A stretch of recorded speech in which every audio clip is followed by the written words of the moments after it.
तो ABP news के शिखर सम्मेलन में एक बार फिर से आप सभी का बहुत बहुत स्वागत। मुद्दा हमारा भारत बदल रहा है और देखिए बदलाव जो है वो प्रकृति का नियम है।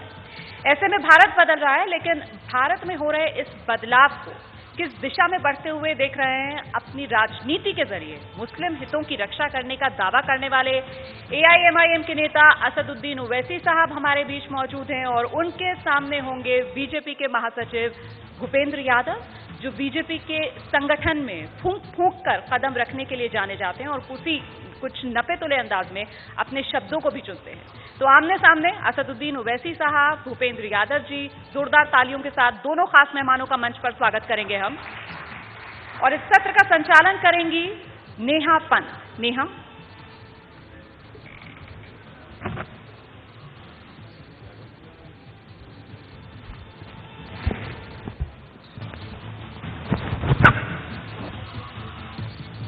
बहुत बहुत शुक्रिया असदुद्दीन ओवैसी साहब, ऑल इंडिया एमआईएम के मुखिया हमारे साथ मौजूद हैं और साथ ही बीजेपी के कद्दावर नेता भूपेंद्र यादव जी, आप दोनों का बहुत बहुत शुक्रिया शिखर सम्मेलन में शिरकत करने के लिए।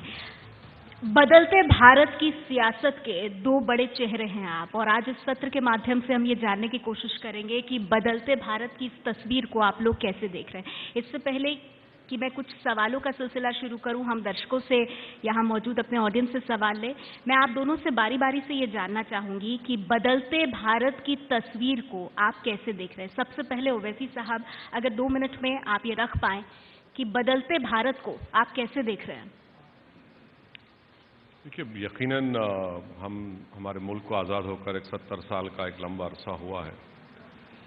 कोई ये नहीं कह सकता कि हिंदुस्तान ने तरक्की नहीं की, मगर जहाँ पर हम कहते हैं तरक्की ही, वहीं पर हमको इस बात को ही मानना पड़ेगा कि ख़ास तौर से तालीम के मैदान में, हेल्थ के मैदान में और हमारे डिफेंस प्रोडक्शन के मैदान में और फिर पर कैपिटा इनकम में, ये 4 चीज़ें ऐसी हैं जहाँ पर हमने काफ़ी बदलाव नहीं देखा। तो ये बहुत ज़रूरी है कि इसके ऊपर हम तवज्जो लें। और आखिरी बात ये है कि इस मुल्क की आबादी का एक बहुत बड़ा हिस्सा, करीब 65% का, वो 35 साल से कम उम्र का है। तो इनके बहुत सी उम्मीदें हैं, इनके बहुत से ख्वाब हैं, और इसको पूरा करना मैं समझता हूँ कि अगर कोई भी करेगा तो यकीनन भारत एक बदलने के रास्ते पर जाएगा, वरना फिर बहुत बड़ी नाउम्मीदी और मायूसी इस बड़े तबके को होगी। आपको वैसे क्या लग रहा है, अभी वो उम्मीदें पूरी हो रही हैं उस वर्ग की जिसकी आप बात कर रहे हैं? है देश में ऐसी सरकार? नहीं मालूम। अब पिछले 2.5 साल में हमने जो मोदी सरकार को देखा, जिनके पास 280 लोकसभा की सीटें हैं, मगर जो तवक्कात, जो उम्मीदें वाबस्ता थी, उस पर तो नहीं उतरे। मिसाल के तौर पर जो वादा किया गया था कि एम्प्लॉयमेंट का, मगर 5 साल में हाईएस्ट अनएम्प्लॉयमेंट 5% तक पहुंच चुका है। जो वादा किया गया था कि इकॉनमी को रिवाइव किया जाएगा, वो इकॉनमी रिवाइव नहीं हो रही है। डॉलर के बारे में कहा, किसी ने, बड़े आदमी ने कहा था कि 37 रुपये हो जाएगा, वो 70 रुपये के ऊपर हो चुका है। टेररिज्म में कमी की बात थी, टेररिज्म में कमी नहीं हो रही। 360 से ज़्यादा सीज फायर वायलेशन हो चुके हैं। कश्मीर के मुद्दे पर बीजेपी ने बड़ा सख्त रुख अख्तियार किया था, 4 महीने वहाँ पर कर्फ्यू रहा, 90 से ज़ायद लोग मारे गए। तो यकीनन इसमें कोई मुझे बदलाव नज़र नहीं आता या कुछ काम नज़र आता उसमें। तो भूपेंद्र यादव साहब, फिर भारत कैसे बदल रहा है, और अगर बदल रहा है तो कहाँ जा रहा है, पूछ रहे हैं असदुद्दीन ओवैसी जी। सबसे पहली बात यह है कि भारत का युवा वर्ग है, उसके लिए संभावनाओं और अवसरों का जो क्षेत्र हमको खोलना था, पिछले 2 सालों में उन संभावनाओं और अवसरों को हमने बहुत तेजी से खोला है। उस संभावना और अवसर को खोलने के लिए सबसे जो बड़ी ताकत है, जैसा कि अभी ओवैसी साहब भी कह रहे थे कि आज़ादी के 70 साल के बाद भी देश की आबादी का एक बहुत बड़ा तबका था जो इकोनॉमिक एम्पावरमेंट से दूर था। उसको इकोनॉमिकली एम्पावर करना, उसको इकोनॉमिकली इंक्लूजन की गतिविधि में लाना और उसको सोशल सिक्योरिटी देना। और उसके लिए जो सबसे बड़ी बात है कि अभी तक इस देश की सबसे बड़ी समस्या थी कि जो हमारे संसाधन हैं वो नीचे के व्यक्ति के तक पहुंच नहीं रहते। उन संसाधनों को कैसे नीचे व्यक्ति तक पहुंचाया जाए, उसके लिए एक पारदर्शी व्यवस्था खड़ी करना। आज देश की सरकार ने ऐतिहासिक और फैसला जो आर्थिक क्षेत्र में किया है, उसको करने का कारण यह है कि हमको अपना जो एक पूरा जो अर्थव्यवस्था थी जिसमें एक बहुत बड़ी अर्थव्यवस्था, समानांतर अर्थव्यवस्था चलती थी। और देश का शासन ऐसा हो गया था कि अगर आप कोई मकान खरीदने जाएंगे, आप कहेंगे मेरे पास 50 लाख व्हाइट है, तो उसको कहा जाता था नहीं 50 लाख ब्लैक और लेकर के आओ। अब आप 50 लाख ब्लैक दोगे, उसके बाद कहोगे कि मेरे जितने भी विकास के कार्य हैं उन सारे विकास के कार्यों को पूरा करें। मैं सरकार को टैक्स दूं या नहीं दूं, मैं अपनी समानांतर अर्थव्यवस्था रखूं, लेकिन सरकार को विकास के काम पूरे करने चाहिए। तो इसको कैसे आप लेकर के आएंगे? दूसरी बात, देश में आर्थिक विकास के लिए सहमति बनाना है। पहली बार आजादी के बाद ऐसा हुआ है कि कोऑपरेटिव फेडरलिज्म में केंद्र और राज्य एक राजनीतिक सहमति के साथ आकर के जीएसटी के साथ देश को आगे बढ़ाने के लिए आज तैयार हुए हैं। और इसलिए प्रधानमंत्री नरेंद्र मोदी जी के नेतृत्व में एक साधारण व्यक्ति को जो विश्वास मिला है, अब देश परिवर्तन से आगे देश बदलाव की ओर जा रहा है। और जो हमारे देश का जो बदलाव है, उसमें जो सबसे बड़ी बात है कि एक व्यक्ति एक मूल्य, उसको वैल्यू बेस्ड लाइफ जीने का अवसर कैसे मिले। और केवल आप कह रहे हैं कोऑपरेटिव फेडरलिज्म की, भूपेंद्र यादव जी आप बात कर रहे हैं, आपने नोटबंदी का भी जिक्र किया, पर नोटबंदी पर ही तो सियासी घमासान मचा हुआ है। इसे तो तुगलकी फरमान कहा जा रहा है विपक्षी दलों द्वारा। नहीं, तुगलकी फरमान कहने वाले चर्चा क्यों नहीं कर रहे? आखिर चर्चा तो होनी चाहिए ना, क्यों सदन का बायकॉट कर रहे हैं? आप चर्चा करिए, आप चर्चा करिए, सवाल आप ही से है। आप सबसे बड़ी, जब तक आप चर्चा नहीं करेंगे, आप सदन को चलने नहीं देंगे, आप सदन में रोज नए नए विषय और नए नए मांग उठाएंगे, और चर्चा करने से ही सारे विषयों के समाधान निकल के आते हैं। चर्चा क्यों नहीं हो रही है? आप ये मान के चलिए कि देश के पूर्व प्रधानमंत्री ने भी ऑब्जेक्टिव के लिए कहीं पे कोई प्रश्न नहीं उठाया, इसके ऑब्जेक्टिव का कहीं पर कोई प्रश्न नहीं उठाया, किसी के मन में भी कोई प्रश्न नहीं है, लेकिन खुली राजनीतिक चर्चा होनी चाहिए। संसद को चलने क्यों नहीं दिया जा रहा है? इसके लिए तो विपक्षी दल जिम्मेदार है। जवाब देना चाहेंगे, संसद को क्यों रोक रहा है विपक्ष? देखिए, बीजेपी और एनडीए के पास 300 से ज्यादा एमपी हैं लोकसभा में, तो अपोजिशन ये कह रहा है कि आप किसी भी रूल में करवा लीजिए डिबेट, उसमें वोटिंग हो, मगर बीजेपी ये चाहती है कि उनके खिलाफ कोई आवाज ना उठे। ये इनका एक एरोगेंट एटीट्यूड है। वो ये समझते हैं कि वो जो भी फैसला लेंगे हम उनके पीछे आ जाना, ताबेदारी करना। बीजेपी हरगिज ये नहीं चाहती, खासतौर से मोदी खुद नहीं चाहते कि उनके खिलाफ कोई भी आवाज उठे। वो ये समझते हैं कि वो दिल्ली के सल्तनत के सुल्तान हैं और वो जो फरमान जारी कर दिए बादशाह सलामत की तरफ से, तो हम तमाम गुलामों को उस पर हाथ पे हाथ रखकर कहना चाहिए कि हम उसको कबूल करते हैं। वो नहीं है, ये जमहूरियत है। आप डिबेट करवा लीजिए, वोटिंग होगी, उसमें आप ही जीतेंगे, मगर हम ये बताना चाह रहे हैं कि हम आपके फैसले से मुत्तफिक नहीं है।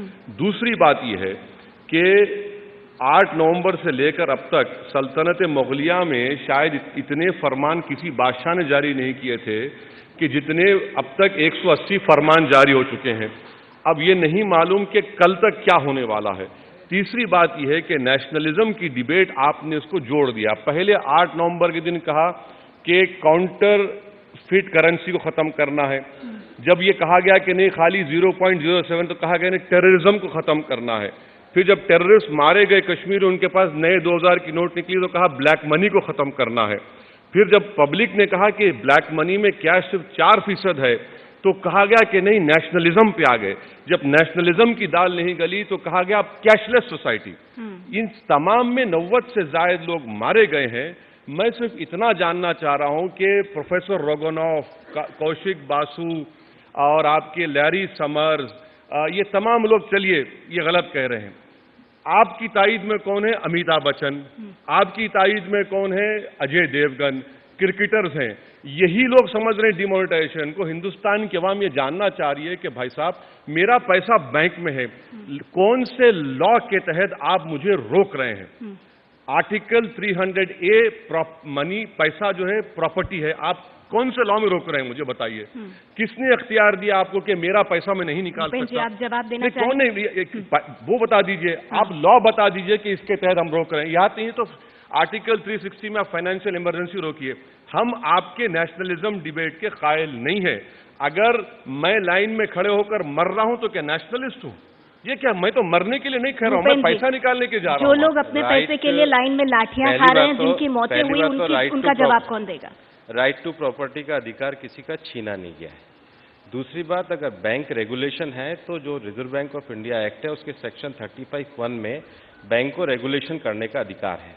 सामान्य परिस्थिति में भी जब आप अपने एटीएम पे जाते हैं तो हर एटीएम की 10,000 और 15,000 की लिमिट होती है। अगर आपके घर में कोई रंग रोगन का कार्य है तो थोड़े समय के लिए घर अर्थव्यस्त होता है, पर जब देश की अर्थव्यवस्था को अनिर्णय के कारण, जब देश की अर्थव्यवस्था को भ्रष्टाचार के कारण दीमक लगी हुई थी और हमने 70 साल की दीमक को हटाने का प्रयास किया है, तो इस पर प्रश्न उठाए जा रहे हैं। आखिर देश की जो एक सड़ी हुई अर्थव्यवस्था थी, जिसमें आज ईमानदार व्यक्ति एक तरीके से मन में बड़ी आशंका रखता था, जो एक सामान्य मध्यम वर्ग था, गरीब व्यक्ति था, वो मन में ये आशंका रखता था कि मैं तो ईमानदारी से पैसा कमा रहा हूं, लेकिन देश में जो भ्रष्टाचार कर रहे हैं, जो काला धन रख रहे हैं, उस काले धन का क्या होगा। जहां तक अर्थव्यवस्था की बात है कि हमारी जीडीपी का जो 12% है, वो हमारी जीडीपी और मुद्रा का रेशो है। आप इस बात को एक और देखिए, रिजर्व बैंक की एक स्टडी है, वो ये स्टडी ये कहती है कि हिंदुस्तान में जो कैश का जो फ्लो है उसके अनुपात में जो मुद्रा का फ्लो है, दोनों में बड़ा अंतर है। एक बहुत बड़ा पैसा जो है वो अर्थव्यवस्था में संग्रहित हो रहा था। और आपकी इन बातों में दम भी होगा भूपेंद्र जी। मेरा सवाल ये है कि जब आप गरीब की बात करते हो, जैसे देश के प्रधानमंत्री और हमारे वित्त मंत्री भी कहते हैं कि ईमानदार को अपनी ईमानदारी पर गर्व है, पर वो ईमानदार व्यक्ति अगर लाइन में लाठियां भी खा रहा है, 24,000 के वादे के बाद 10,000 मिल रहा है, उसे बैंक टोकन देता है, अगले दिन उसको पैसा नहीं मिलता। मेरा सवाल ये है कि क्या लोगों के मन में अब ये सवाल नहीं आएगा, भाई फैसला शायद अच्छा था लेकिन सरकार लागू करने में चूक गई, सरकार ने हमारे बारे में क्यों नहीं सोचा जब ये फैसला लागू किया। हमारे विपक्ष के लोग कितने ईमानदार है, आप ये देख लीजिए। कांग्रेस के राष्ट्रीय उपाध्यक्ष जाके लाइन में लगे, 3 घंटे में पैसे लेकर के आ गए और जनता से पूछ रहे हैं आपको मिले या नहीं मिले।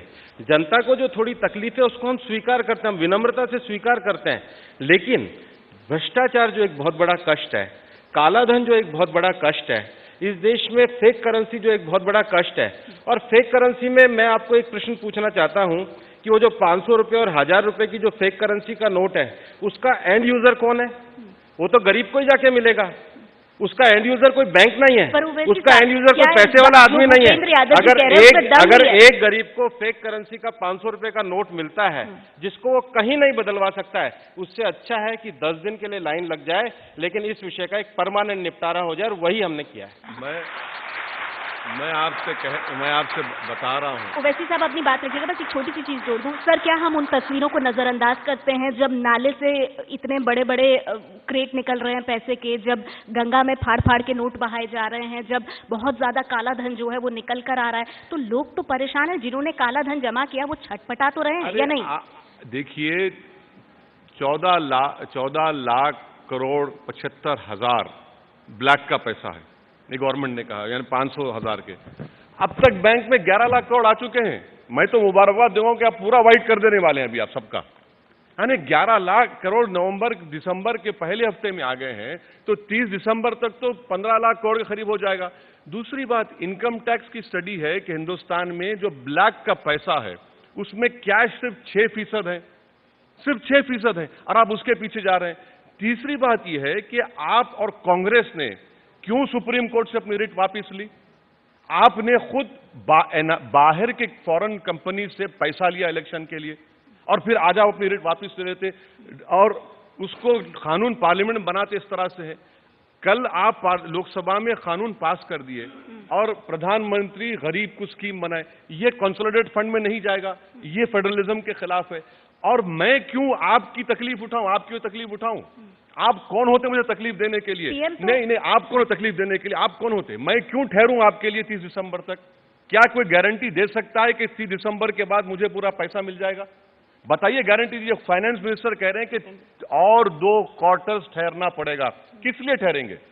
आपकी वजह से आप मनमानी करते जाएंगे और गरीब आवाम तकलीफ उठाए। 100 लोग मारे गए शादी के लिए 2.5 लाख।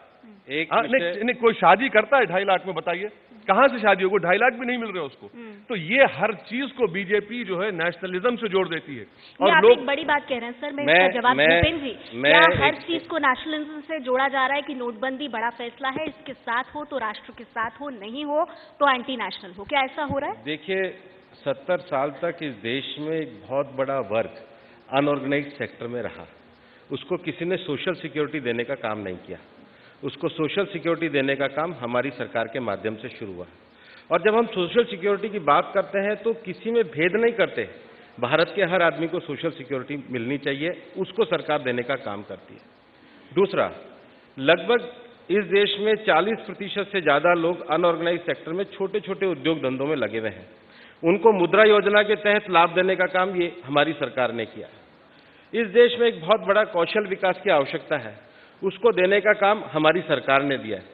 जो हमारी सरकार ने काम किया है वो हमने एक साधारण व्यक्ति को ये विश्वास दिया है कि ये जो देश का पैसा ये उसके लिए है, ये पैसा किसी की तिजोरी में रखा हुआ पैसा नहीं है। और इसलिए आज ये जो अभी ओवैसी साहब कह रहे हैं कि 8 लाख 9 लाख करोड़ रुपए आया है, तो हाँ 11 लाख आया। हमें गर्व है कि देश के तहखानों में सड़ा हुआ पैसा देश के बैंक की तिजोरी में आया है और वो देश के गरीब के लिए खर्च होगा। ये हमारा काम था और हमने किया। आपको तो हमको बधाई देनी चाहिए। ओवैसी साहब, मेरा एक सवाल आपसे है। मैं कहीं पढ़ रही थी, आपने बात कही थी, और अगर मैं गलत हूं तो आप मुझे दुरुस्त कीजिएगा। आपने ये कहा था जब प्रधानमंत्री मोदी ने ऐप पर सर्वे कराया था, आपने ये कहा था कि जिस देश में एक बड़ा तबका अपना नाम नहीं लिख सकता, पढ़ लिख नहीं सकता, आप वहां ऐप बेस्ड सर्वे कराते हैं और उसके बाद ये उम्मीद करते हैं कि आपकी नोटबंदी के साथ लोग खड़े होंगे। लेकिन सर, इसी परिप्रेक्ष्य में मैं पूछना चाहूंगी, महाराष्ट्र और गुजरात के निकाय चुनावों में बीजेपी की जो जीत हुई है वो तो ऐप बेस्ड नहीं थी ना? आप मानेंगे वो जनता का वोट था जो कि नोटबंदी के बाद आया। सबसे पहली बात यह है कि प्रधानमंत्री का सर्वे गलत इसलिए है क्योंकि वो प्राइम मिनिस्टर का ऐप नहीं है, वो नरेंद्र मोदी एक प्राइवेट इंडिविजुअल का ऐप है।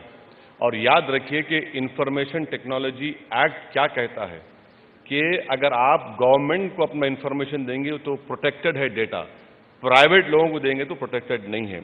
दूसरी बात, आप इलेक्शन की बात कर रहे हैं, यकीनन बीजेपी ने अच्छा किया, मगर म्युनिसिपल इलेक्शन में जो कोई सरकार होती है, म्युनिसिपल और बाई इलेक्शन सरकार जीतती है, और बीजेपी ने महाराष्ट्र को स्वीप नहीं किया है।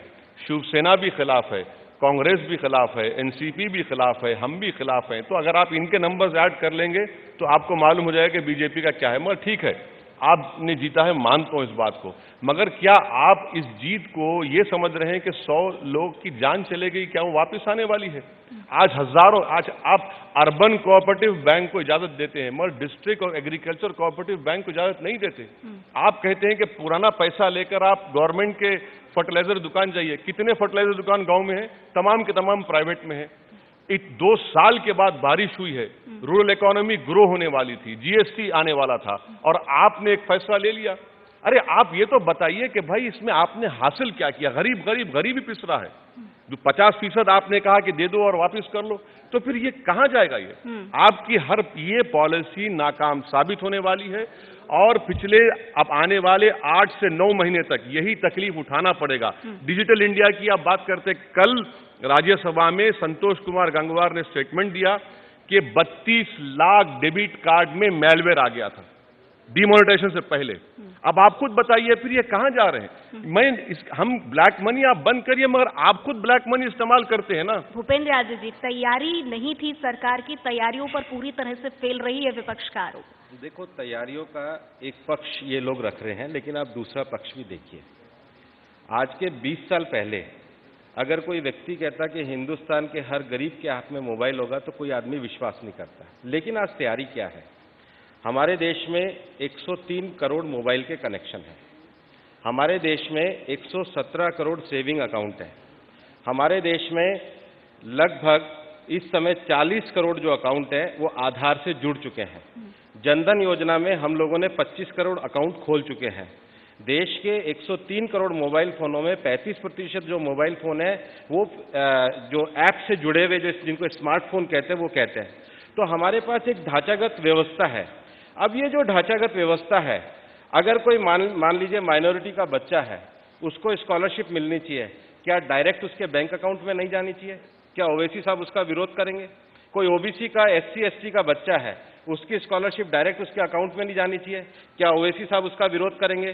कोई गरीब मुसलमान, हिंदू कोई भी हो, उसकी वृद्धावस्था पेंशन है, क्या उसके डायरेक्ट अकाउंट में नहीं जानी चाहिए? उसका ये कोई विरोध करेंगे? और इस देश का टैक्स बेस क्यों नहीं बढ़ना चाहिए? आज जब आप GST लाने वाले हैं और आप GSTN का एक बहुत बड़ा नेटवर्क तैयार कर चुके हैं, आप ये जानने वाले हैं कि भारत की जो अर्थव्यवस्था है वो आज उस टैक्स के ऊपर आने वाली है, उसका समान डिस्ट्रीब्यूशन क्यों नहीं होना चाहिए? इस देश के रिसोर्सेस का इस देश का जो भी संसाधन है उसका समान रूप से गरीबों के लिए वितरण क्यों नहीं होना चाहिए? और जब हम गरीब कहते हैं तो गरीब हिंदुस्तानी है जिनकी 70 साल से तकदीर बदलने की कोशिश कांग्रेस ने नहीं करी, आज पारदर्शिता के माध्यम से हम करना चाहते हैं। और यही एक कारण है कि देश का आम आदमी आज इस फैसले के साथ खड़ा हुआ है, क्योंकि हम उस भविष्य के भारत की बुनियाद रखना चाहते हैं जिसमें पारदर्शिता हो। और मैं एक बात और कहना चाहता हूं, ये जो हमारे विचारों का संघर्ष है ना, ये आपस में लड़ने के लिए नहीं होना चाहिए, ये समतामूलक भारत बनाने के लिए होना चाहिए। इसमें विचारों का संघर्ष इस बात को कह रहे हैं, इस बात को बाकी मंत्री कह रहे हैं, इस बात को प्रधानमंत्री भी कह रहे हैं, लेकिन संसद को छोड़कर हर मंच पर कह रहे हैं, संसद के भीतर क्यों नहीं? क्या पीएम की ये खामोशी विपक्ष को सियासत का मौका नहीं दे रही है? खामोशी नहीं है, संसद के भीतर। अब बताइए, पहले दिन जब राज्यसभा आई तो 267 में इन्होंने कहा चर्चा कराई जाए। 267 का अर्थ है कि सदन के सारे नियमों को निरस्त करके चर्चा कराई जाए। हमने उसी समय का चर्चा करिए, पूरे दिन कांग्रेस ने चर्चा करी, पूरे दिन चर्चा करी, कांग्रेस के दो नेताओं ने भाषण दिया, अगले दिन वो चर्चा से भाग गए। फिर बोले प्रधानमंत्री जी आए, प्रधानमंत्री जी सदन में थे, 1 घंटे चर्चा करी, फिर सदन से भाग गए। फिर बोले प्रधानमंत्री जी सदन में आए, प्रधानमंत्री जी सदन में बैठे थे। भैया आप चर्चा से क्यों भाग रहे हो? आप चर्चा करिए ना, चर्चा करने के लिए मना कौन कर रहा है? साहब, टेक्निकलिटीज में हमें पढ़ना चाहिए कि वोटिंग कराइए, नहीं। जनता कहाँ गई है? जनता क्यों गायब हो गई है? ये क्या राजनीतिक पार्टियों की अपनी छटपटाहट है, घबराहट है जो वो दिखा रहे हैं, या कोई उस गरीब इंसान का भी सोच रहा है? सुनिए, ये अभी इतना लंबा चौड़ा जवाब दिए। हिंदुस्तान में 40 करोड़ लोग लिखना पढ़ना नहीं जानते, कहाँ कैशलेस सोसाइटी की बात कर रहे हैं। 20 करोड़ लोग वो इनफॉर्मल सेक्टर में हैं, क्या करेंगे इसके बारे में? कभी चलिए, चल के देखिए कौन सी मंडी मार्केट में क्या हाल हो रहा है। चलिए कभी पोर्ट्स पे चलिए, जहां पर रेलवे के सामान आते हैं वहां चलकर देखिए। यहां बैठकर इस एयर कंडीशन कमरे में बैठकर इन बातें करना बहुत अच्छा लगता है, मगर जो परेशान हाल है, जो 8-8 घंटे 6-6 घंटे लाइन में खड़ा हो रहा है, जिसके पास पैसा नहीं है, और आप कैशलेस सोसाइटी की बात कर रहे हैं, करिए, मगर आपके पास इंफ्रास्ट्रक्चर नहीं है। आपका बस चले तो आप इंटरनेट बंद कर देते हैं। 4 महीने आपने कश्मीर में इंटरनेट बंद कर दिया। और रहा सवाल स्कॉलरशिप मिलने का, भाई साहब आप कोई भीख नहीं दे रहे हैं। दूसरी बात यह है कि आप कह रहे हैं कि प्रधानमंत्री आए, प्रधानमंत्री आए। प्रधानमंत्री का कोई भगवान है आके दर्शन दे रहे हैं पार्लियामेंट को? वो लीडर ऑफ द हाउस है, उनको पार्लियामेंट चलते हुए आकर बैठना पड़ेगा। आपको एहसान नहीं कर रहे हैं।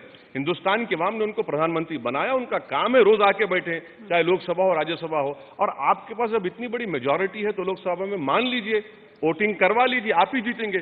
मगर एक मैसेज अपोजिशन देना चाहता है कि हम आपके इस फैसले से मुत्तफिक नहीं है, राजी नहीं है, हम इसके खिलाफ हैं। और क्या राजी इसलिए नहीं है? ओवैसी साहब, मैं इसे यूपी चुनाव से जोड़ूंगी और फिर भूपेंद्र जी मैं चाहूंगी आप भी इस पर प्रतिक्रिया दें। ओवैसी साहब, वित्त मंत्री अरुण जेटली ने कल एक बड़ी बात कही। उन्होंने कहा कि हम ऐसा फैसला ले रहे हैं जिसका कई राजनीतिक पार्टियां समर्थन नहीं करेंगी, क्योंकि हम उन पार्टियों को कह रहे हैं कि भाई अब चंदे में काला धंधा नहीं हो पाएगा, अब चंदा चेक से होगा। और जब हम ऐसा कह रहे हैं तो छटपटाहट दिख रही है। अरे तो आप नहीं, मैं आपको बता रहा हूं, जब तक आप पॉलिटिकल फंडिंग की बात कर रहे हैं, 19,000 रुपए का मैं चंदा दे देता हूं, कोई पूछने वाला नहीं है मुझे, सब वही करते हैं। क्या पूरे जितने रैलियां अमित शाह की हुई हैं डिमॉनिटाइजेशन से पहले, क्या वाइट पैसे में हुई हैं क्या, या मेरी रैलियां? सब वो उसमें होता है। दूसरी बात यह कि जब तक आप अंग्रेजों का first pass the post system follow करेंगे, करप्शन रहेगा। जब तक एक पार्लियामेंट कॉन्स्टिट्यूंसी में 16-17 लाख की आबादी होगी, करप्शन होगा। आपको बहुत गहराई से काम करने की जरूरत है। आप पॉलिटिकल फंडिंग क्या है, 19,000 से कम होगा। फिर आपने क्यों लिया वो वेदांता कंपनी से? आप और कांग्रेस ने लिया, और दोनों के इंटरेस्ट जब एक हो जाते हैं, पैसों के मामले एक होंगे, और इसीलिए सुप्रीम कोर्ट से आपने केस वापस ले लिया। क्यों लिया वापस आपने? उस कानून को आपने रेट्रोस्पेक्टिव इफेक्ट का असर दिया। क्यों दिया आपने? क्योंकि कांग्रेस और बीजेपी को फायदा पहुंचाना था। आप ये सब चीजें करेंगे, कहां जा रहा है कि किसको बता रहे हैं आईना? अपने आप को पहले देख लें। आरोप ये भी लग रहा है बीजेपी पे कि अपने पैसे को ठिकाने लगाया और बाकियों की कमर तोड़ने की कोशिश की। नहीं, ये थोड़ा बहुत क्या है, एयर कंडीशन कमरे में तो अभी आपने बुला लिया एबीपी ने, इसलिए आके बैठ गया, वरना हम तो गांव और देहात में रहने वाले आदमी हैं। दूसरी बात मैं आपको ये कहना चाह रहा हूं, ओवैसी साहब 22 नवंबर 2016 को इस देश के कृषि मंत्री ने एक प्रेस विज्ञप्ति निकाली है। पिछले साल के मुकाबले में जो अभी बुआई हुई है वो पिछले साल के मुकाबले में काफी ज्यादा हुई है। इसलिए कहना कि कोई कृषि पे असर पड़ गया, मेरे को नहीं पता आप कहां से लेके आए, संसद के प्रति उत्तरदायी है, आप कृषि के उठा करके आंकड़े देख लीजिए, पहला विषय। दूसरा विषय, गरीब को उसका हक नहीं मिला, यही तो 70 साल की लड़ाई है। प्रधानमंत्री नरेंद्र भाई मोदी जो आज गरीब कल्याण के लिए काम कर रहे हैं, अगर गरीब को 70 साल में उसका हक मिल जाता तो इस लड़ाई जो हिंदुस्तान में जिसके लिए लोगों ने हमको विश्वास दिया है, उसी को पूरा करने के लिए तो हम लोग आए हैं। इस देश के प्रधानमंत्री ये कहा करते थे, अटल बिहारी वाजपेयी के 6 साल में भी हक नहीं मिला, लाल बहादुर शास्त्री के दौर में भी नहीं मिला, आप दे रहे हैं, बहुत अच्छा है। चलिए और सुन लीजिए, 1947 में देश आजाद हुआ था, 1997 तक किसी ने सुना नहीं था कि हिंदुस्तान की कोई सड़कें गांव में भी जाती है। 50 साल बाद प्रधानमंत्री सड़क योजना दी तो अटल बिहारी वाजपेयी जी ने दी, क्योंकि हमारी काम करने की दृष्टि है कि हिंदुस्तान का समग्र रूप से विकास होना चाहिए। और जो विकास का बल्ब जब जलता है तो वो किसी जाति बिरादरी पे नहीं जलता, वो हर हिंदुस्तानी के घर में जलता है। एक सवाल है, और अगर मैं जो हमारे ऑडियंस में इधर है उनका नाम सही से नहीं पढ़ पा रही हूँ तो माफ कीजिएगा, मेरे ख्याल में राकेश ठाकुर है शायद, उस सवाल आपसे पूछ रहे हैं कि भूपेंद्र जी, नोटबंदी से जुड़ा इसीलिए अभी पूछ रही हूँ, भूपेंद्र जी लाइन में लगकर 80 लोगों की जान गई, क्या भाजपा की नजर में मौतें सिर्फ सैनिकों की होती है, इन लोगों की नहीं? देखिए, किसी भी संवेदनशील समाज में हम इस बात को बहुत विनम्रता से स्वीकार करते हैं कि सामाजिक जीवन में तकलीफें कम होनी चाहिए, लेकिन हमारी जो तकलीफें इस समय हुई है, प्रधानमंत्री जी ने जब अपना पहला संबोधन जब दिया था 8 नवंबर को, उन्होंने 2 बातें कही थी कि देश ईमानदारी का उत्सव मनाने के लिए और देश ईमानदारी पे चलने के लिए मेरे साथ तैयार हो। 50 दिन की तकलीफ हुई है, हम बहुत विनम्रता से उसको स्वीकार करते हैं, लेकिन भाई सैनिक का जो जीवन है वो एक कर्तव्य परायणता का जीवन है, उसका हम बहुत ज्यादा आदर करते हैं, इसलिए इसमें किसी प्रकार की तुलना करना मैं मानता हूं ये उचित नहीं है। एक सवाल और है सर, ये मोहित यादव हैं, प्रोफेसर मोहित यादव, जो पूछ रहे हैं कि आपकी पार्टी का हर एक नेता, इनका सवाल है, आपकी पार्टी का हर एक नेता बदलाव को बढ़ा चढ़ाकर पेश कर रहा है, आप लोग बहुत उत्तेजक और भावनात्मक भाषण देने में भी माहिर हैं, लेकिन क्या आप लोगों ने पॉलिटिकल पार्टीज की फंडिंग आरटीआई के अंतर्गत आनी चाहिए या नहीं, इस पर अपने स्टैंड में बदलाव किया है?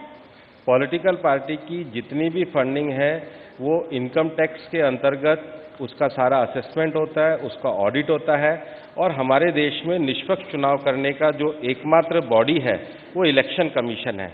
मैं आपको ये भी कहना चाहता हूं, इस देश की सारी पॉलिटिकल पार्टी ने एक मॉडल कोड ऑफ कंडक्ट पूरे चुनाव में अपनाया। ये कभी भी संसद ने कानून नहीं पास किया है। इस देश के हर राजनेता की संपत्ति का, व्यवसाय का, उसकी शिक्षा का, उसके आपराधिक रिकॉर्ड की जानकारी ये पारदर्शिता के साथ जनता के सामने रखी गई है। इसमें और पारदर्शिता आनी चाहिए, इसमें और पारदर्शिता आनी चाहिए, हमें कोई मना ही नहीं है। 20,000 या उससे कम के होते हैं कि पता ही नहीं चलता है कि क्या है, मतलब पार्टी इनकम टैक्स असेसमेंट है ना, आपके पास पूरा ऑडिट है, हर पॉलिटिकल पार्टी का ऑडिट है। आरटीआई के तहत आने से पार्टियां घबरा जाती है। कहाँ मना है? आप पूरा इनकम टैक्स ऑडिट है, आपके पास सारी हर पार्टी का, पॉलिटिकल पार्टी का ऑडिट होता है, कौन मना कर रहा है? ठीक है, अब नोटबंदी से थोड़ा सा आगे बढ़ते हुए हम लोग बात करेंगे वो जो राष्ट्रवाद का एक मुद्दा है जो देश में हर मुद्दे के साथ जुड़ जाता है। सिनेमा हॉल्स में राष्ट्रगान पर ओवैसी साहब, आपने कोर्ट के आदेश का स्वागत तो किया, लेकिन साथ ही में एक सवाल भी पूछ लिया कि भाई क्या खड़े होने से देशभक्ति बढ़ेगी? ये शंका क्यों है आपके मन में? नहीं, आपने सोली सोराब जी का आर्टिकल पढ़ा आज अखबार में जो आया, वो क्या लिख रहे हैं? वो तो वाजपेयी गवर्नमेंट में अटॉर्नी जनरल रह चुके हैं। वो क्या लिख रहे हैं? वो कह रहे हैं कि कहाँ जा रहे हैं हम लोग।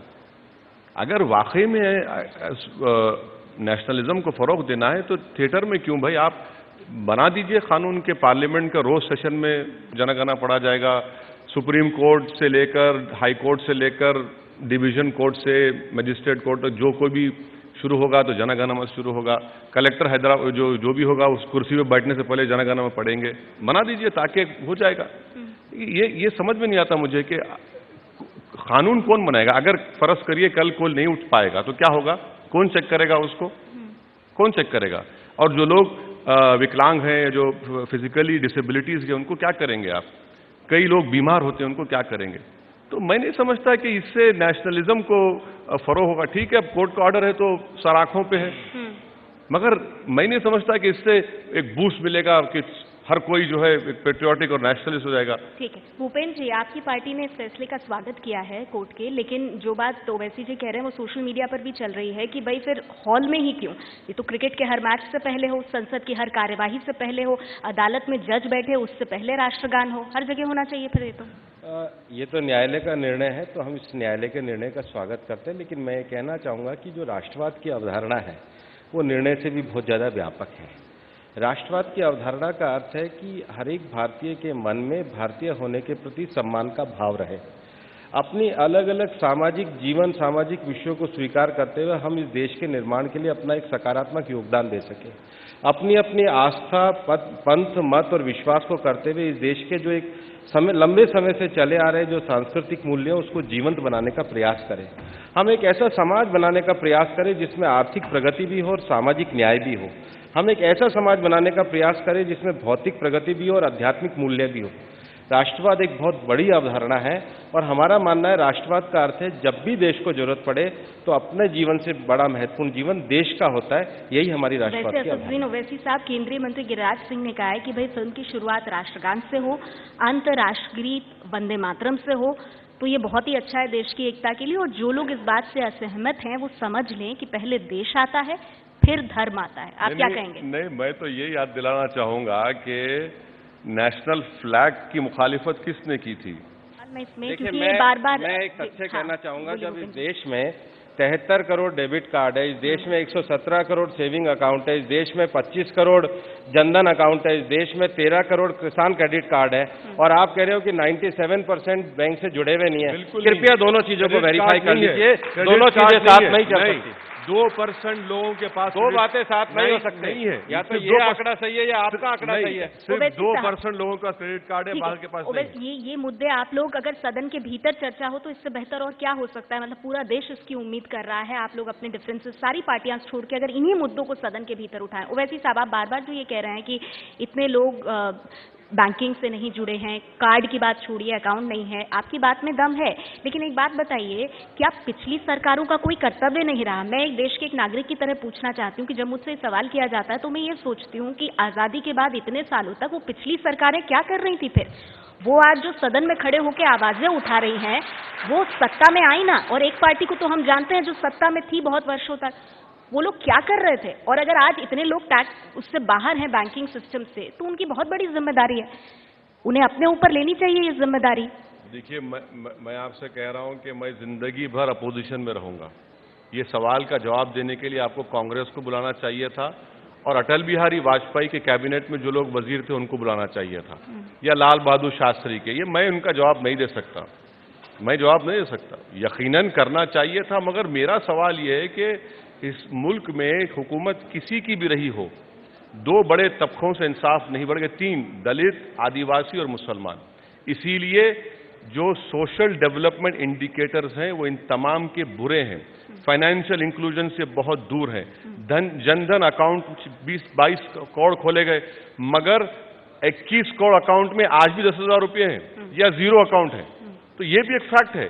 पर कैपिटा इनकम देख लीजिए, एजुकेशन का स्टेटस देख लीजिए, लिटरेसी रेट देख लीजिए, तो इस पर तवज्जो देने की जरूरत है। ठीक है, चलिए मैं कुछ यहाँ ऑडियंस के सवाल लेना चाहूंगी, मुझे लग रहा है कि वो लोग भी चाहते होंगे आप इस पर अपनी बात रखें। ओवैसी साहब, अचल मल्होत्रा हैं जिनका आपसे सवाल है, ये इनका सवाल आपसे है कि आपके विचार से क्रांतिकारी और आतंकवादी की परिभाषा क्या है, और बुरहान वानी क्या था, आतंकवादी या क्रांतिकारी? देखिए, हिंदुस्तान में जो कोई भी बंदूक उठाएगा वो मेरा दुश्मन होगा, मैं उसकी तायीद नहीं कर सकता। कोई भी बंदूक उठाए, आप बंदूक नहीं उठा सकते। आपको डेमोक्रेसी में, जमहूरियत में हुकूमत से लड़ना है, जमहूरी अंदाज में लड़ना है। जो बंदूक उठाएगा उससे हमारा कोई ताल्लुक नहीं है। ये मैं आपको साफ और वाज़ेह तौर पर कहते हैं, और कह रहा हूं कि बुरहान वानी की ही क्यों मुझसे बात करते हैं? आप ये सवाल करते कि अभिनव भारत के बारे में आपकी राय क्या है, कर्नल पुरोहित के बारे में आपकी राय क्या है, साध्वी प्रज्ञा ठाकुर के बारे में आपकी राय क्या है, कभी ये भी पूछ लेते? बुरहान वानी, असदुद्दीन ओवैसी का सवाल से बुरहान वानी के ताल्लुक से क्यों होता है? आपको क्यों लगता है क्यों होता है? मुझे नहीं मालूम क्यों नहीं पूछते कि भाई कश्मीर में 100 लोग मारे गए, इस पर आप क्या तबसरा करना चाहेंगे? ये बता दीजिए। कभी ये क्यों नहीं पूछते कि भाई 3 तलाक का ही सवाल मुझसे क्यों करते? कभी ये भी पूछ लेते कि गोवा में एक कानून है, जहां पर इलेक्शन होने जा रहा है, गोवा का कानून ये कहता है कि अगर कोई हिंदू औरत 25 साल की उम्र में औलाद को पैदा नहीं करती तो उसके शौहर को शादी करने की इजाजत एक और, 30 साल में अगर वो बेटा नहीं पैदा करती तो एक और वो शादी कर सकता है। अरे ये सवाल भी तो हमसे कर लीजिए ना, कभी ये भी तो सवाल कर लीजिए। चलिए, आपने देखिए ये जवाब देकर के एक तरह से मुझे 1 मिनट के लिए रोका कि मैं ट्रिपल तलाक पे पूछूं या नहीं, लेकिन मुझे पूछना पड़ेगा। सर, आपकी इस बात को लोग सुनना चाहते हैं, आप जिस भी मंच से बोलते हैं लोग पसंद करें नापसंद करें, लेकिन नजरअंदाज बिल्कुल नहीं कर सकते आपको। ट्रिपल तलाक पर मेरा सवाल आपसे ये है सर कि आप ये कहते हैं कि प्रधानमंत्री के लिए जो मुद्दा है ये सिर्फ राजनीतिक फायदे का है और बीजेपी इसलिए उसे उठा रही है, पर क्या इसमें सच्चाई नहीं है कि इस मुद्दे को मुस्लिम महिलाओं का ही एक तबका कोर्ट पर लेकर के गया, तो ये मानने के बजाय कि मुस्लिम समाज में ही वो महिलाएं हैं जो इंसाफ चाहती हैं, क्यों इस मुद्दे में भी राजनीति? आप तो प्रोग्रेसिव माने जाते हैं सर, इस मुद्दे पर ये ऑर्थोडॉक्स वाला रवैया क्यों? प्रधानमंत्री ने 2.5 साल के बाद मुस्लिम औरतों से इंसाफ की बात की, मैं शुक्रगुजार हूं उनका। मेरी उनसे बड़ी इज्जत के साथ कहना चाह रहा हूं कि आप इखलाक की मां से भी इंसाफ कर लीजिए, जकिया जाफरी से भी इंसाफ कर दीजिए, नजीब की मां भी परेशान है उससे भी इंसाफ कर लीजिए। तीसरी बात यह है कि 2011 का सेंसस में फिगर लिखकर लाया हूं, 2011 का सेंसस ये कहता है कि 43,56,294 सिर्फ हिंदू खवातीन, जिसमें सिख और जैन तबके के लोग नहीं हैं, इन खवातीन 2 शादियां की हैं या फिर अपना मजहब बदलकर शादियां की हैं। प्रधानमंत्री इस पर क्यों नहीं कहते? प्रधानमंत्री ये क्यों नहीं कहते कि 2011 के सेंसस में 1 करोड़ 10 साल की लड़कियों की जो शादियां हुई हैं वो मुसलमान नहीं थी? प्रधानमंत्री तो कहेंगे कि नहीं मैंने प्रोग्राम बनाया। हम चाह रहे हैं कि क्या उत्तर प्रदेश का मुद्दा ट्रिपल तलाक होगा क्या? प्रधानमंत्री इन बातों को नजरअंदाज कर सिर्फ एक कम्युनल कलर देकर ये कह रहे हैं कि इंसाफ मिलना चाहिए, नहीं मिलना चाहिए, तो मॉब तो खड़ा है, हाँ मिलना चाहिए, हो गया। अरे ये कैसा होगा? ये आप इस पर भी कभी कह दीजिए। डिवोर्स, सुनिए डिवोर्स रेट कह दीजिए कि 2011 में हिंदू बहनों का और मुसलमान बहनों का कितना डिवोर्स रेट है, ला लीजिए सामने, दूध का दूध। और आखिरी सवाल, सुप्रीम कोर्ट आप कह रहे हैं, सुप्रीम कोर्ट ने कहा था एक हिंदू बहन के सिलसिले में और एक हिंदू भाई के सिलसिले में, अगर कोई हिंदू औरत अपने शौहर से कहेगी कि तुम अपने मां बाप के साथ नहीं रहना, तो सुप्रीम कोर्ट ने कहा कि उसको अपनी बीवी को डिवोर्स देने का राइट है। शायरा बानो का जो केस है वो तो यही है। शायरा बानो ने कहा था कि मैं तुम्हारे मां बाप के साथ नहीं रहूंगी। तो अब देखना यह है कि सुप्रीम कोर्ट क्या फैसला करेगा। जो गवर्नमेंट ऑफ इंडिया ने रिप्लाई फाइल किया सुप्रीम कोर्ट में वो तमाम बकवास पर मुश्तमिल है, इसलिए वो कहते हैं कि 2 शादी नहीं कर सकते। अरे 2 शादी अगर आप रोकना चाह रहे हैं तो क्या हमारे हिंदू मैरिज एक्ट सेक्शन 2 है जो कहता है कि शेड्यूल ट्राइब्स पर अप्लाई नहीं होगा? आप बता दीजिए। और ये कह रहे हैं कि पाकिस्तान में 2 शादी, मुझे पाकिस्तान से क्या करना है? वैसे साहब मैं इसका जवाब भूपेंद्र यादव जी से लूंगी, लेकिन मैं आपसे सीधा सवाल पूछूं। मेरे सवाल का जवाब आपने नहीं दिया सर। मेरा सवाल ये था कि जिन महिलाओं को, और ऐसा हुआ है, हमने मुस्लिम महिलाओं की केस स्टडीज दिखाई है, क्योंकि आप मुसलमानों के अधिकारों की बात करते हैं और बिल्कुल मुस्लिम समुदाय को आपकी तरफ देखना चाहिए जब आप उनकी नुमाइंदगी भी कर रहे हैं। अगर उन महिलाओं को फोन और SMS पर 3 बार तलाक दे दिया जाता है और वो रो रही है, उन्हें कहीं जाने को नहीं है, वो कौन देखेगा सर? आप लोग नहीं देखेंगे तो कौन देखेगा? नहीं, आप एम्पिरिकल डेटा पर बात करिए। भारतीय मुस्लिम महिला आंदोलन ने जो 17,000 का सर्वे किया, जिसको आप तमाम ने बहुत ज्यादा दिखाया, कभी वो पढ़ लीजिए, जिसमें 17,000 में से वो कह रहे हैं कि सिर्फ 2 मुस्लिम खवातीन को SMS पे तलाक हुआ, 1 को सिर्फ उस पे हुआ, ईमेल पर हुआ, और वो खुद कह रहे हैं कि 50% के ऊपर तो खानदान में बैठकर बातचीत करके कर लिए। उन्हीं का सर्वे मैं कह रहा हूं। वो तो मैं जो बात कहूंगा हो सकता है झूठ का मुंबा होगा, मगर उन्हीं का सर्वे है। मतलब आप ट्रिपल तलाक को कोई समस्या नहीं मानते? देखिए, आपको लगता है कोई समस्या नहीं है? इस्लाम में तलाक बहुत बुरी चीज है, बहुत बुरी चीज है।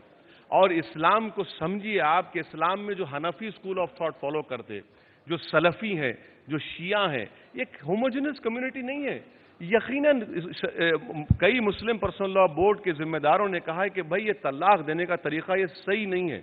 इस पर पर्सनल लॉ बोर्ड काम कर रहा है। बहुत छोटा सा सवाल इसी से जुड़ा, फिर भूपेंद्र जी बाप कीजिएगा, मैं तुरंत आपके पास आऊंगी। जब 21 मुस्लिम देशों ने 3 तलाक के नियम में बदलाव कर दिया है तो भारत में इसका विरोध क्यों हो रहा है? मधु पांडे का सवाल। गलत, छोटा जवाब। गलत। पाकिस्तान सुप्रीम कोर्ट का 2002 का जजमेंट पढ़ लीजिए, आप। उसमें ये तमाम पाकिस्तान कितनी तो आप कहते हैं पाकिस्तान जाने की हमें क्या तो जरूरत है? आप क्या ही कह रहे हैं ना, पाकिस्तान? आप ही ने कहा ना अभी, आप ही तो अभी कहा कि सवाल में कहा गया कि पाकिस्तान तो आदर्श नहीं हो सकता ना सुनिए, सर, हमारा बिल्कुल नहीं हो किसी भी सकता, तरह। मगर आप ही ने कहा ना कि मुस्लिम ममालिक ने इस पर पाबंदी आयद करी, तो आप हम पाकिस्तान की बात करते हैं तो आप मुझे बोल देते हैं, आप इस्तेमाल करें तो अच्छे हैं, मैं इस्तेमाल करा तो बुरा हो जाता हूं। तो ये जो माइंडसेट है इसको तब्दील करने की जरूरत है। मुझे पाकिस्तान से क्या करना है, ईरान से क्या करना है? मुझे उम्मीद है वो मुस्लिम महिलाएं आपके तबके में जो वाकई में इससे परेशान है, वैसी साहब आप बहुत समझदार हैं, आप जानते हैं कि ऐसे केसेस हैं, उनकी तरफ आप तवज्जो देंगे। आप दोनों से ज्यादा समझदार नहीं हूं मैं, मेरी समझ मुझे मालूम है। बिल्कुल नहीं है, लेकिन ठीक है, कम से कम उनका मैसेज आप तक पहुंचेगा ये मैं उम्मीद करती हूँ। मेरा आपसे एक सवाल है भूपेंद्र जी, क्योंकि वक्त की भी जरा कमी है, ये जो पूरा ट्रिपल तलाक का मामला है, इस पे आरोप आपकी पार्टी पे भी लगता है कि ट्रिपल तलाक एक बहाना है, यूनिफॉर्म सिविल कोड निशाना है। देखो, आपने कहा ओवैसी साहब बहुत समझदार है, मैं एक शब्द और जोड़ता हूं, ये बहुत विद्वान भी हैं, और इसलिए मैं इन्हीं से एक विषय कहना चाहता हूं कि सुप्रीम कोर्ट में जो पिटीशन चल रही है, मैं तथ्यों के आधार पर बात कह रहा हूं, उसमें all India Muslim personal law board ने अपना एफिडेविट फाइल किया। अभी जो ओवैसी साहब भी कह रहे थे कि बहुत सारे मुस्लिम विद्वानों ने भी ये माना है कि ये युक्ति संगत नहीं है, और इसलिए all India Muslim personal law board का जो एफिडेविट है उसका पैराग्राफ नंबर 56 है।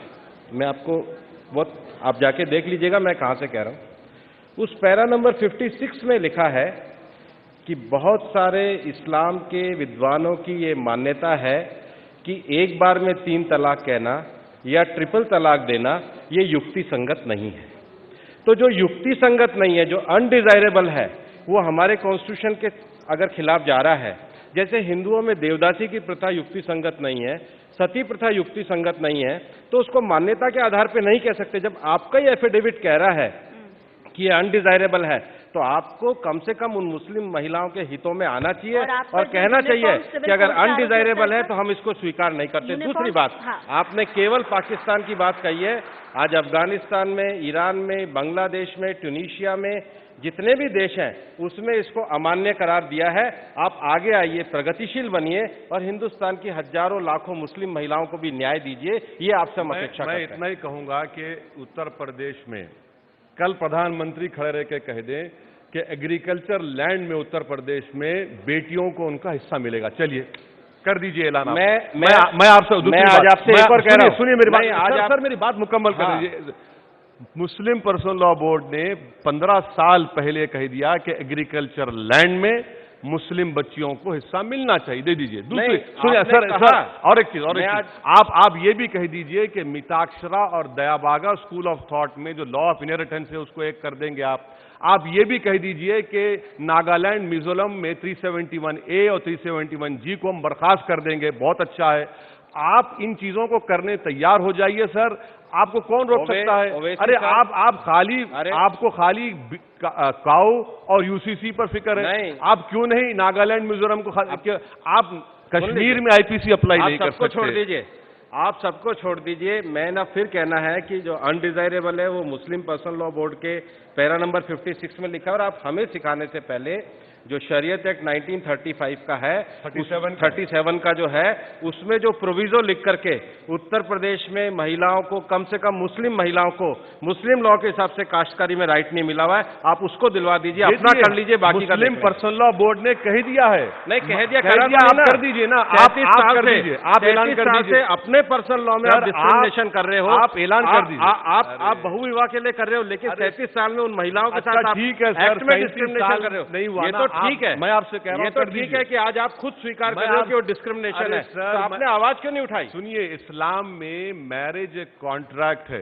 अब सुनिए, हिंदू मजहब में एक पवित्र बंधन है, कॉन्ट्रैक्ट में आप कंडीशंस ऐड कर सकते हैं, आप ऐड करिए ना, कौन रोक रहा है आपको? मैं आपसे कह रहा हूं कि कल प्रधानमंत्री जाकर खड़े होकर ऐलान कर दे उत्तर प्रदेश में कि एग्रीकल्चर लैंड में हिंदू हो या मुसलमान हो, उनको बेटियों को हिस्सा मिलेगा, कर दीजिए। चलिए, हम तो कह रहे हैं कि करो, और गोवा में जाकर कह दे प्रधानमंत्री के जो कानून मैरिज एक्ट है उसको बर्खास्त, प्रधानमंत्री कह दें कि नागालैंड मिजोरम को जो कल्चरल राइट्स है वो बर्खास्त, ठीक है, एक कौन रोक रहा है आपको? कर एक दीजिए। लाइन में चुनाव के लिए हमारी इस्तेमाल दोनों करते बातों से हैं। स्पष्ट हुआ है बहुत कि संक्षिप्त 37 में, साल से मुस्लिम महिलाएं न केवल ट्रिपल तलाक के इशू पे अपने काश्तकारी राइट में भी शरीयत इसके कौन सा आपका 37 का एक्ट है, उसके कारण भी उसके कारण भी वो महफूज रही है। उस प्रॉपर्टी राइट में आपने मुस्लिम महिलाओं को अधिकार नहीं दिया। अरे इस सर, सच मैं को कह रहा हूं ना, स्वीकार कर करना दीजिए। चाहिए। चलिए, हमने तो पर्सनल लॉ बोर्ड ने तो 15 साल पहले कहा है कि कर दीजिए, जिसमें राजनाथ सिंह भी सीएम बने। आप कर दीजिए, कल कह दीजिए आप कि आप कौन सा स्कूल ऑफ थॉट अपनाएंगे, मिताक्षरा या दयाबागा, वो बता दीजिए कौन सा स्कूल ऑफ थॉट होगा। जो भी चीजें संविधान में आज अनडिजायरेबल है, इस देश में सबसे सुप्रीम है तो भारत का संविधान सुप्रीम है। भारत का जिसमें- संविधान जिसमें सुप्रीम आप है, भी आज- भारत का संविधान जो सुप्रीम वैसे है, साहब तो आप भी आज कल्चरल करें। राइट्स भी फंडामेंटल राइट है। डायरेक्टिव प्रिंसिपल नीचे आते, फंडामेंटल राइट ऊपर आता है। इसलिए आर्टिकल आप 29 37 के एक्ट को भी करिए और एएमयू में कम से कम SC ST को रिजर्वेशन भी बहुत दीजिए। बातें आप AMU दोनों आर्टिकल के पास- 30 रहेगा। ये कहीं अंत नहीं होगा, लेकिन वक्त मेरे पास सब खत्म हो गया। बहुत बहुत शुक्रिया आप दोनों का। हम बस इतनी उम्मीद करते हैं देशवासियों के तौर पे भी कि आप लोग जिस तरह की जो चर्चा आप हर मुद्दे पर यहाँ कर रहे हैं, संसद में इसे करिए। अपने आप प्राइम मिनिस्टर को बता दीजिए, करा दीजिए। प्राइम मिनिस्टर को दिल बड़ा करने के लिए हम बोलिए। मंच दे रहे 56 हैं इंच का सीना है, दिल बड़ा कर ले, डिबेट हो और आप जाएगा। सबकी बात देश के प्रधानमंत्री तक पहुंच रही है। बहुत बहुत शुक्रिया भूपेंद्र यादव जी और असदुद्दीन ओवैसी जी, आप दोनों का कि आप एबीपी न्यूज के शिखर सम्मेलन में आए और अपनी बातें इस तरह से खुल के रखी। बहुत बहुत धन्यवाद। Thank you.